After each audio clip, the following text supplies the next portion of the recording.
My name is KaseyLAButler, and you're watching Kase. Hello. So I've been doing a lot of studying recently because I really like to understand the world. I like to understand the world around me, and the topic of my study has been the concept of fear.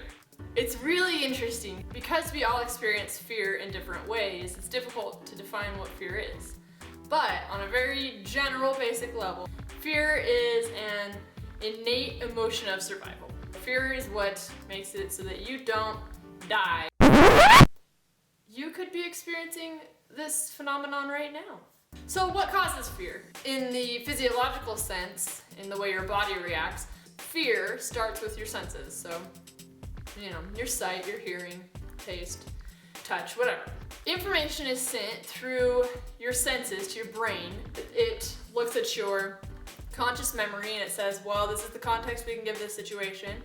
And it sends it to other parts of your brain that say, well, these are the fear memories we have. This is what happened last time. This is what may happen this time. And then that triggers your fight or flight response. That's like the really simple way of putting it, but basically within 300 milliseconds, your brain interprets information, decides, should I fight, should I flight?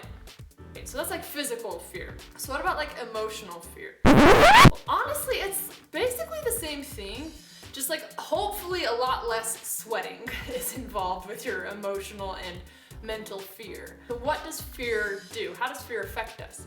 With the physiological fears, it's things like being afraid of the dark, or spiders, or dogs,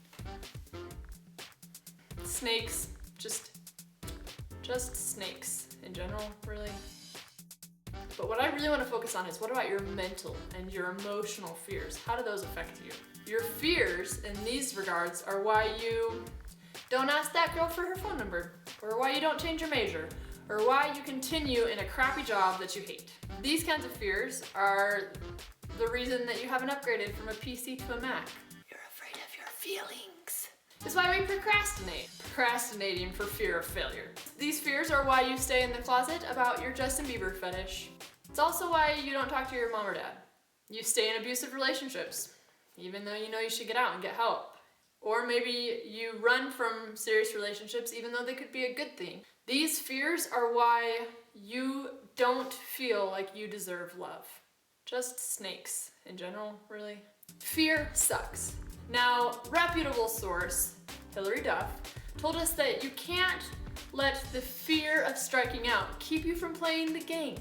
Let the rain fall down and wake my dream. And how true that is, if you're always afraid that you're gonna fail, and so you just don't try, yeah, you are guaranteeing that you're not gonna fail, but you're also guaranteeing that you're not gonna succeed, which in my opinion is worse. The biggest thing that I learned studying fear is that fear is a reaction. It always has a cause, which means that it's part of a very simple formula of cause and effect.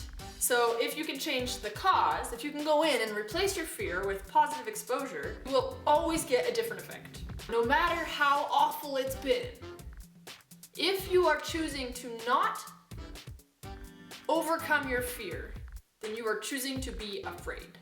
So let's start this process. Tell me in the comments below, what are you afraid of? Also, don't be afraid to subscribe. Embrace your feelings. From this case to your face, I hope you have a good week.